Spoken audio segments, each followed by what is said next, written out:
పోదాం ఇక ఇది కొట్టిన తర్వాత పోదాం పోయింది అది ఆడికి ఎంతసేపు ఉంటుంది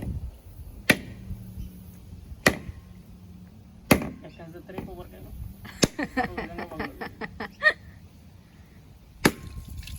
అయ్యో నేను తెచ్చిన ఎందుకు ఇట్లా రావు నేను తెస్తే అట్లనే ఉంటాయి కొబ్బరికాయ చూడు ఎంత మంచిగా వచ్చినాయో గుడ్ అక్కడ పెడదామా కొబ్బరికాయ నుంచి కోకోనట్ తిన్నాయన ఇది వంట తర్వాత దేవుని దగ్గర పెట్టింది అది అవుతుందా పా లోపల పోదాంపా లోపల పోదాంపా మంచిగా పట్టుకో మంచిగా పట్టుకో అబ్బి అబ్బి ఇప్పుడు పట్టుకుంటా వానికి ఒకటి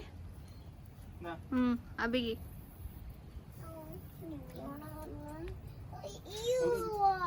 ఇట్స్ ఓకే హ్యాండ్ వాష్ చేసుకున్నాం